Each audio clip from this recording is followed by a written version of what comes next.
today, when you hear the word AI, people tend to think of like robots or Terminator, but in reality, it's actually just math. And so what's really interesting is there are certain pieces of data that if you collect it for lots and lots of people, you find these patterns that emerge over time. So if you're a brand, you can actually take everything you know about all your customers and all your products, actually use those trends and patterns to incentivize people to make new purchases. Welcome back to another episode of the Debutify podcast. Today, I spoke with Shanif Dhanani, who was a complete wealth of knowledge in terms of AI and modeling and e-commerce brands. Really hope that you enjoy this lesson as much as I did. So here it is.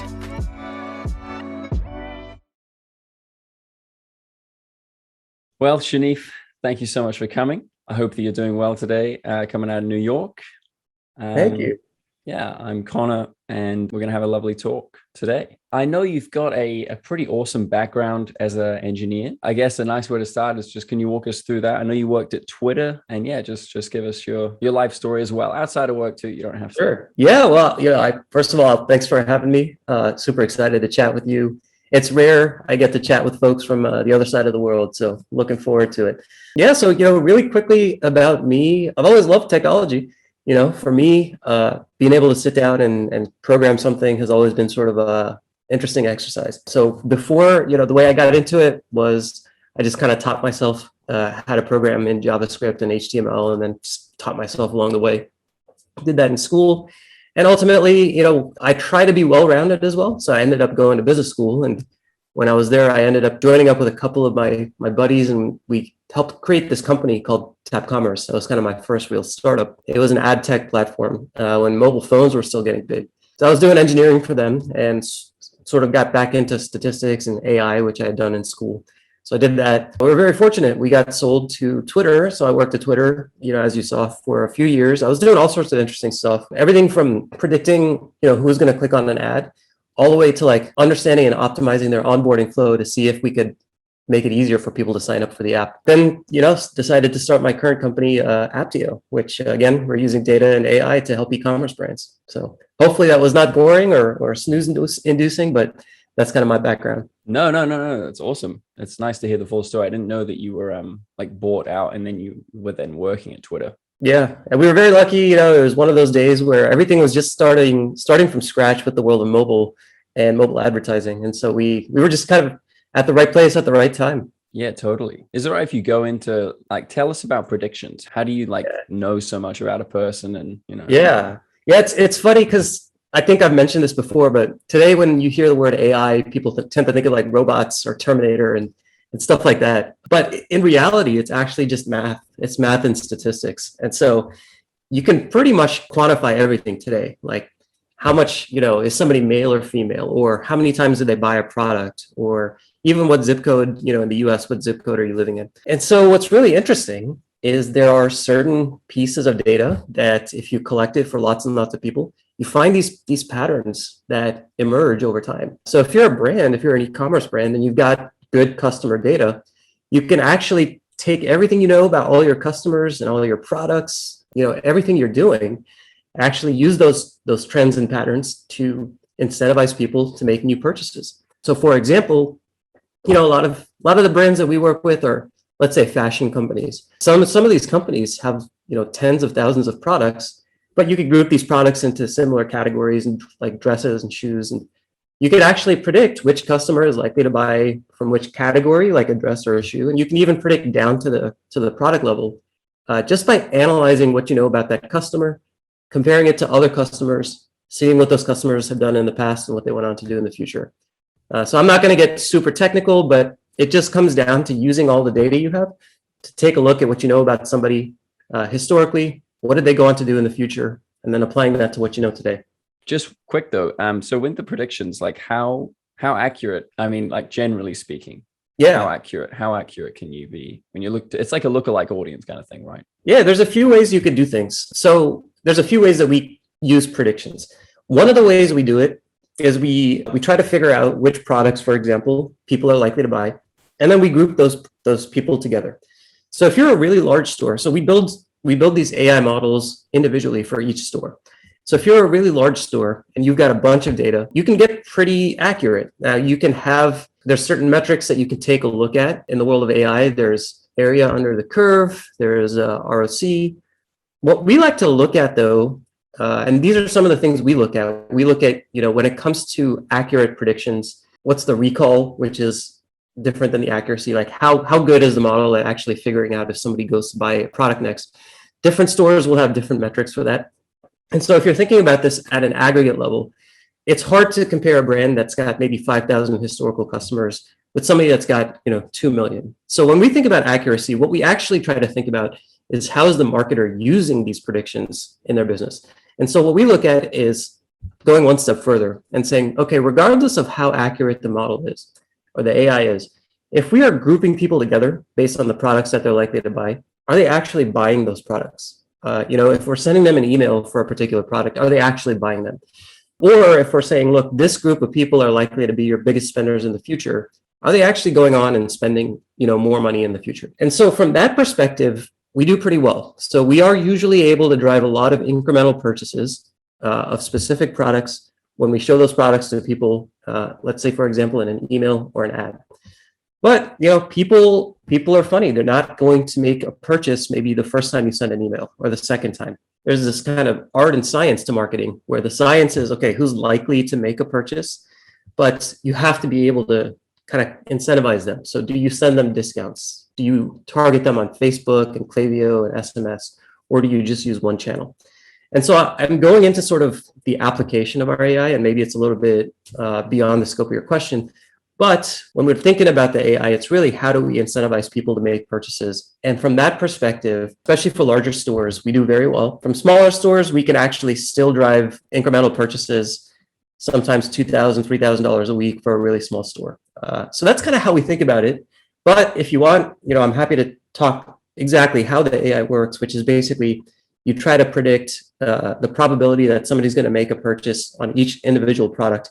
And then you compare that to the likelihood of them actually buying it. Like, did they or did they not buy it? Yeah. So that's the feedback loop, that final piece. Did they or did they not buy it? You then put that back into Apteo.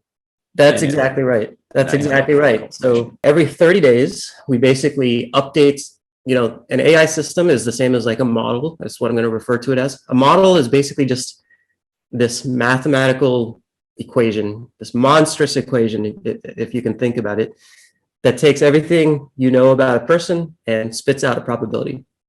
And so every 30 days, we update this model. We add in all the data that we've gotten over the past 30 days. And we say, okay, did this person go on to buy something? Did this person not go on to buy something? And you close the feedback loop. But you continuously do that. You refresh it in our case, every 30 days. And then you actually use that updated model to make an updated prediction once a day. So you update it with new data every 30 days. You come up with a new prediction once a day because as time goes on, your predictions will change. And so updating your predictions at once a day will take that into account. Now, this isn't necessarily how every company does it. At Twitter, we had a system that could actually take into account every time you saw an ad, that was a feedback loop. Did you or did you not click it? And other systems, maybe they don't even update, at all. Maybe they're just a static system that's used for one small thing, and then they forget about it. And so there's different ways of doing it. But yeah, to answer your question, actually one of the most important parts of the AI is saying to the AI or giving the AI data about did somebody actually go on to make a purchase or not, because that's actually how it learns. Actually, yeah, it's incredibly simple, I guess. It's just like sort of teaching a dog this is good, and it's taken me about 10 years to be able to explain it in a way that I just explained it, because the way you actually put this stuff into play can be both technical as well as mathematically sort of complicated. Yeah. No, I understand that. No, good on you. 10 years. Wow, that's incredible. So I've always loved the idea that you could take data, you can take something that and predict the future. So I've always been sort of enthralled by data science. Now, you combine that with one of my hobbies from about 10 or 11 years ago, which was options trading. And you've got this sort of beginnings of a system where somebody like me was trading stock options to make some money, doing it with my gut instinct, wanting to make it a little bit more systematic, and had this interest of using AI to basically help me with my options. So actually, when we started Apteo a few years ago, we were applying AI to finance. We were actually using it to try to pick stocks and try to figure out which stocks were going to do really well. And we actually built our first product around that. We had this sort of stock picking system that anybody could sign up for. I think it was really simple. It was like a list, basically from 1 to 100. And we tried to sell that thing, and nobody would buy it. This was about 4 years ago. And what's funny is about 2 or 3 years ago, no one was interested in that.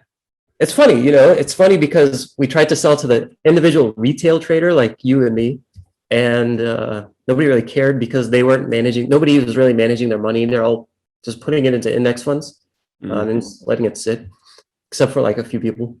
And you would try to sell it to finance firms, and they would all require these long sort of back tests, and they were very skeptical. So we had to pivot. We had to sort of change what we were doing, and we eventually changed. We found that we built sort of a bigger system where it was analyzing data, not just from finance companies, but from any company.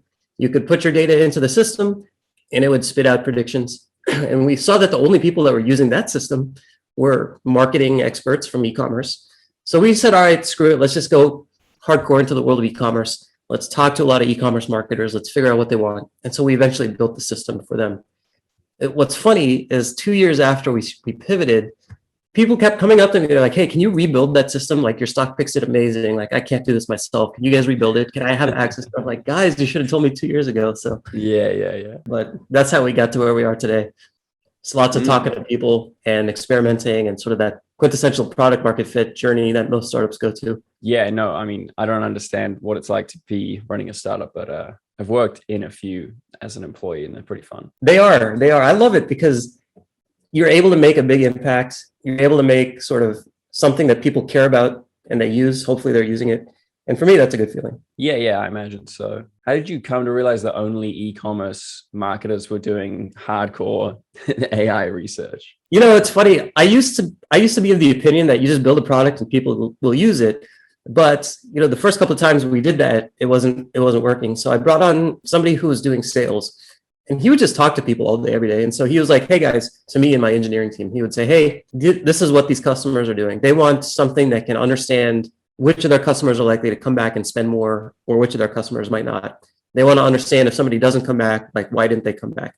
And so we started just talking to people, interviewing them, doing a little bit of pre-sales, trying to figure out, if we build something, would they buy it? And if not, why not? We got a couple of what we called customer advisors, early days, where we would basically bring on people to tell us what they needed. We would build something to solve that problem, put it back in front of them and say, hey, does this solve your needs? Iterate a couple of times like this, and you have a product that, you have initial feedback on. So a lot of it was just, talking to people, as I said. Yeah, awesome. That is a lesson in business right there. It really is. I wish I had known that. Humble yourself. I wish I had known that earlier. Yeah. I mean, you're probably doing pretty all right now because of it. So we're better. We're way better than we were. But when you're a startup, every day is like a mountain to climb, and so some days are better than others. But we're certainly better off than we were, a couple of years ago. True. What's been one of the worst days, or like sort of projects that you worked on? That's interesting.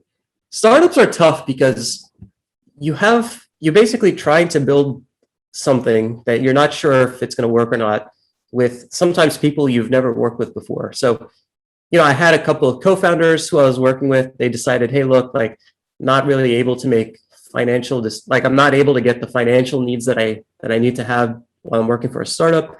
So they had to go and take full-time jobs. So that was tough. Anytime somebody has to leave because they just, they can't work, they can't afford to work at a startup, that's always a little bit tough. There have been days where, a couple of 3 or 4 investors who I thought, might come through, all sort of said no on the same day. That was tough. So there's definitely lots of those. But at the same time, when you close a deal, or when you talk to a customer and they're like, hey, you just made me, $20,000, those are days that pick you up. And so for me, I really like just helping people. I've sort of had to work really, really hard to make my way through life. And so if e-commerce owners are very similar in that they're working really, really hard on their sites and their stores to gain financial freedom. And so if I can help somebody like that, it actually makes my day. So there's good and bad. And those are some of the examples that I can come up with right off the top of my head. True. Has it been, you're thinking about how it could have gone differently? You've been doing this, you've been out on your own with your co-founders for the last 4 years. Yeah, that's right. How has that impacted your wider life? Like, have you moved house? Have And you? I'll kind of phrase it in two ways. One, I was very fortunate to have the outcome that I had from Tap Commerce, which was the first startup I did.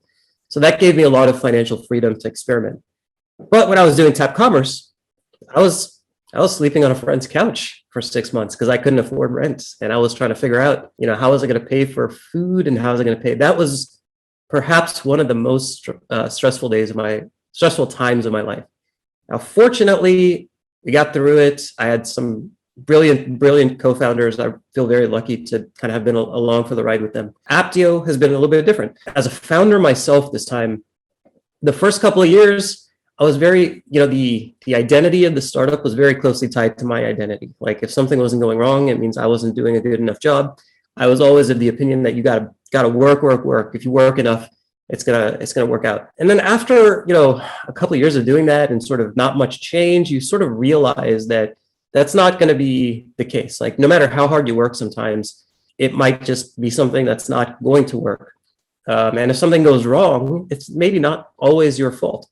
And so the way it's kind of changed my life is it has sort of helped me see perspective like a little bit more. When I was a little bit younger, I was very much of the opinion that, if you just work hard, you're going to be able to do really well in life. And so just work really hard and you're going to be okay. Now I'm kind of like, there's the journey, which matters a lot as well. So like be good to people, enjoy what you're doing, try to figure out new ways to come up with, a solution to a problem. Those are all valuable as well, regardless of, the outcome. And if I'm not killing myself to do these things, then I'm going to be in good shape. So that's one way, sort of gaining perspective on, the journey and the work ethic, I think is one thing that's affected me. The other thing, that you might find surprising is at one point, I thought we were going to have to shut down, and I had to come to terms with that.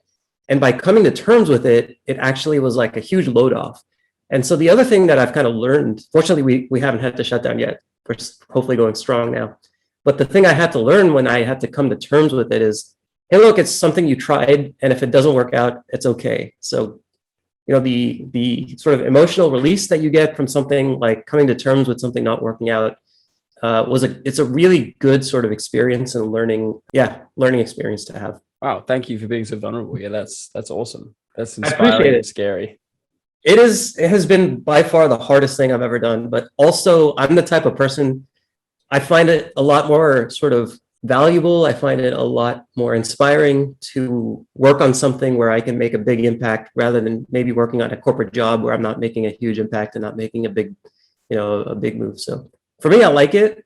I don't know if I could ever work at another corporate job. I also don't know if I should ever do another startup after this one, but I'm not thinking about that quite yet. I'm still working hard to finish off this one. So we'll see how it goes. Yeah, good luck. Thank you, sir. Okay, so tell me about your thoughts for people who don't know your writing about machine learning and deep learning specifically. I'm personally quite interested in, human bias in these things, setting it up right. I've been, thinking about that for years. Yeah. I don't know. I'm not on the tools, but theoretically, it's very interesting. Yeah. So let's talk about, machine learning and deep learning are such a big topic. I'll talk about what you just said first, which is the bias in terms of introducing bias into a system and how can you start to avoid it. So if you go back to what I said a few minutes ago, AI is at its core, it's just math. And math is basically just taking a bunch of data and finding the relationships with them. So when you are basically, let's say, training a system to, detect faces or screen candidates for, job opportunities based on their resume, you're taking a whole bunch of stuff that you already have in terms of the data, images or resumes or whatever it is, and you're linking them to the outcome or to whatever it is that you want the system to learn. Here's a good example. Maybe you're taking resumes of your current employees and saying, these are really good resumes. So that whenever somebody who's not a current employee submits their resume, if they find something that looks like your current employee's resume, it's going to send them to the next stage. Now, what happens if your employee base is, not diverse at all? What happens if they're mostly male or mostly white or mostly engineers or mostly from one part of the world? What's going to happen is the AI system, because it's just math, is going to find people who have very similar resumes. And that means it's going to discard people who don't have similar resumes, but who might still be a good fit for your company. So when people are talking about bias when it comes to AI systems, when it comes to, there's sort of bias, it's funny because bias is actually a term in the world of data science that has a specific technical meaning. But most people are talking about human bias, which is where the AI system, it's not doing what you think it should be doing, but it's doing exactly what you told it to do, which is not always what you want. So in order to set up a system like that properly, there's a whole bunch of things that need to happen. Like first, you have to understand, is human bias something that I have to take into account for the project that I'm working on? So for example, it doesn't matter if our system, if the Apteo system maybe misqualifies somebody as likely or not likely to buy a product. Maybe not. But it doesn't matter if an AI system flags you for screening at an airport because you look like you might have, I don't know, something on you or whatever. Yeah, then it matters. Then it's a real big problem. So once you've identified that it's a problem, a lot of work has to go into preparing a data set that can account for any biases that you as a human can come up with. What's kind of weird here is that we as humans need to input our judgment into what could be biasing a system that hasn't even been built yet. So we obviously know things about like race, gender, socioeconomic status. We can account for all of those biases by putting together a data set that has equal examples from everything we care about.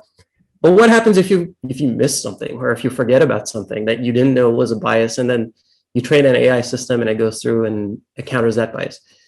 Well, then it's going to be biased. And so you're going to have to figure out how bad is it if an AI system is biased or not. And that's why I still think there's more value in what I call like man and machine, or human and machine, rather than just machine itself. I think an AI system can inform decisions, and sometimes maybe it makes 99% of a decision, but sometimes you might want a human in the loop to figure out if that decision should be carried forward or not. And so that's why I like systems where you sort of take a lot of the analytics and the analysis out of the work, you give that to the machine because the machine's really good at that. And then you take what the machine spits out and you say, okay, let's move forward, or let's make some tweaks and go from there.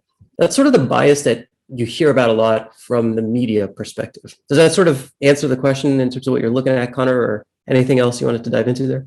No, yeah, that's a really succinct explanation, actually. How many people do you have in that room? Like, do you have to be a pretty smart person to be like, okay, I'm going to decide? It's funny because you almost want, I don't know if I like this term or not, but you almost want a multidisciplinary team where you've got sociologists. So, yeah, do that. Yep, exactly. You've got people from multiple walks of life. The worst thing you could do is just have a bunch of AI engineers in a room trying to figure this stuff out.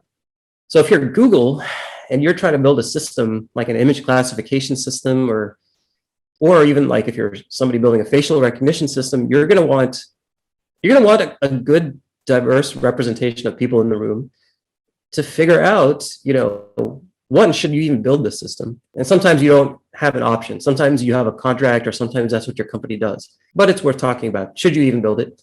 Assuming you have to build it, how do you build it so that, one, it does its job, but two, it doesn't sort of bias you? So I think like you're just going to need enough people to talk about how to do these things. And I think you're going to need a system of checks and balances where, just like with any organization, you've got the people who build it, you've got the managers, you've got the people who are the stakeholders.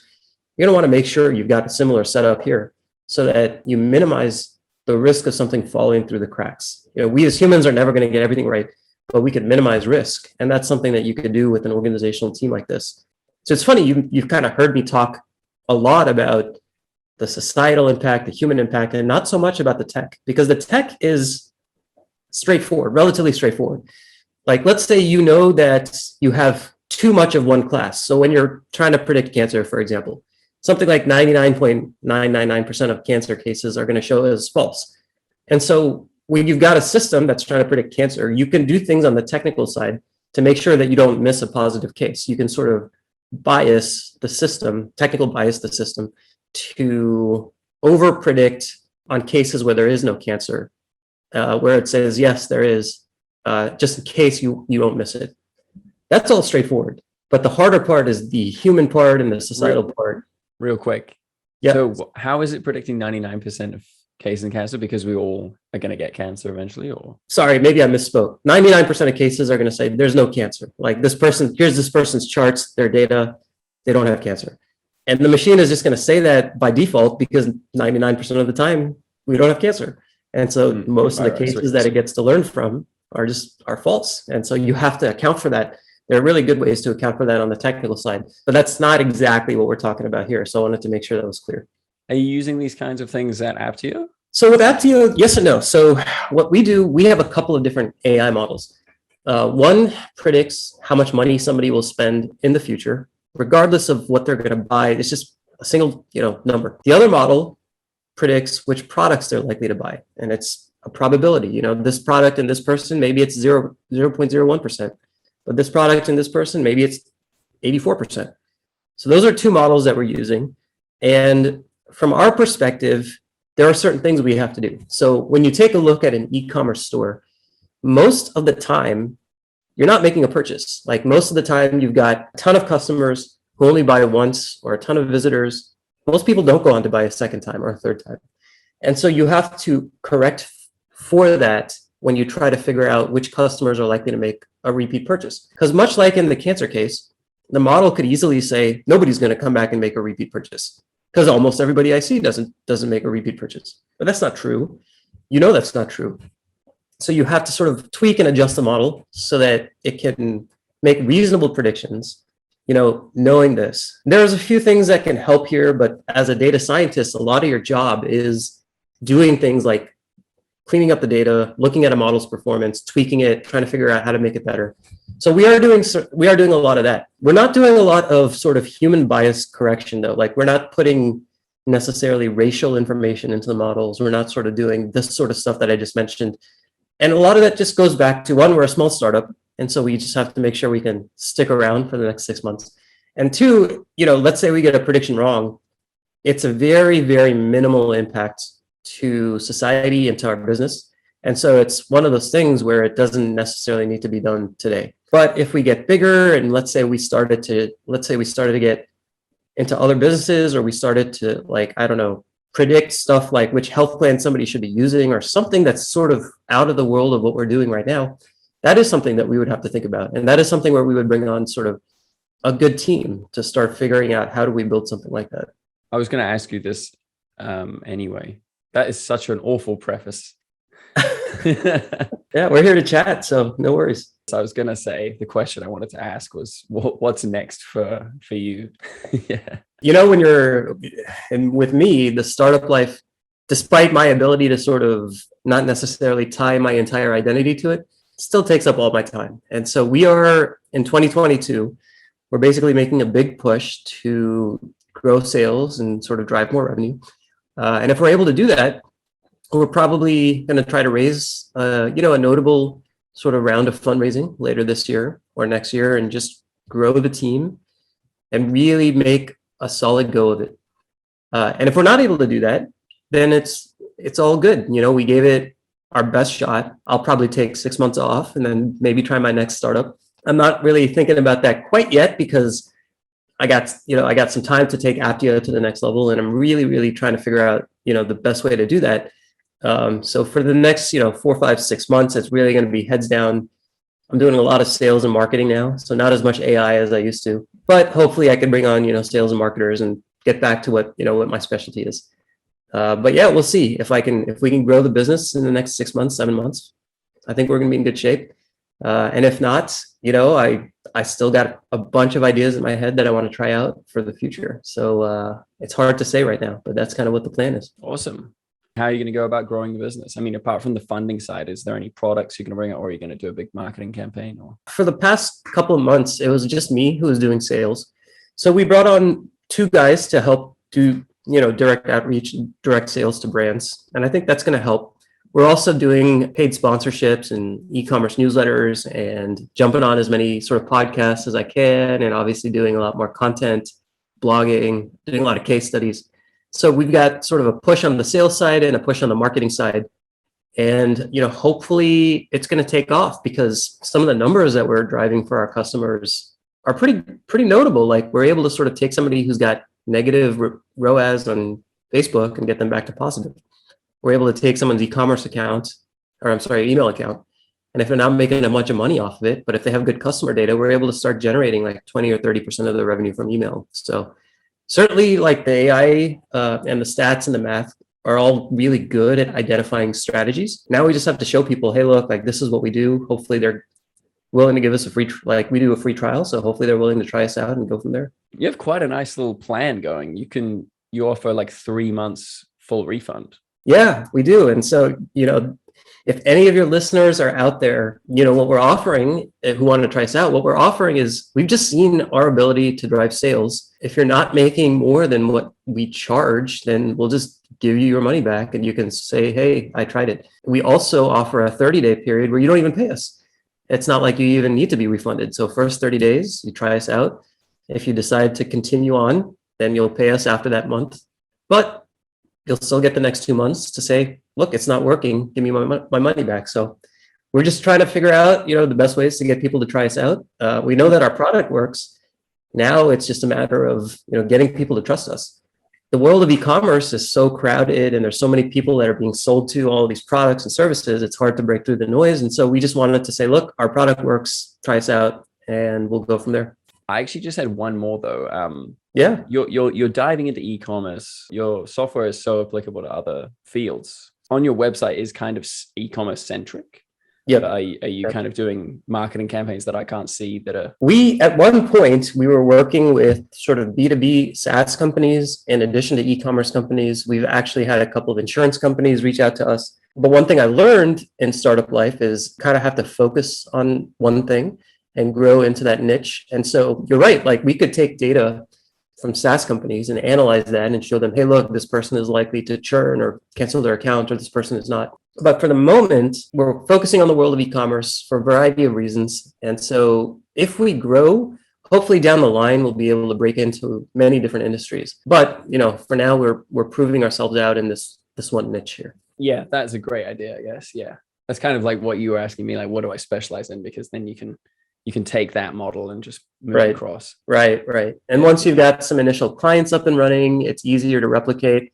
If you're trying to focus on too many things at once, it's just too much of a hassle for a small team. So it didn't make sense for us to spread ourselves too thin. Wicked. I mean, I know that you're probably wanting to go to bed. So thanks so much for your time. It's still early for me, but there's always work to be done. So it's not going to be sleep. It's probably going to be some sort of client work after this. Nice. Good on you. Where can I send people? I mean, obviously we'll go to apteo.co, but also can people reach out to you? Yeah, absolutely. So email is really good. I respond to email pretty quickly. It's Shanif at apteo.co. That's SHANIF at apteo.co. We also have a chatbot on our website, and I'm actually the guy who's responding to it right now. So feel free to chat with me. And always, our website is a great place to get more information on us, apteo.co. Awesome. All of those will be in the show notes too. So awesome. Yeah, jump into those links to learn more about Shanif. Thank you, Connor. Appreciate it. It's been a fun chat. Hey, no worries. Thank you so much for jumping on. My pleasure. And I hope to see you again soon. Thanks so much for listening to another episode of Debutify Podcast. If you want to be part of the show, just email us podcast@debutify.com or head over to debutify.com to learn more. Have a great day and good luck with everything.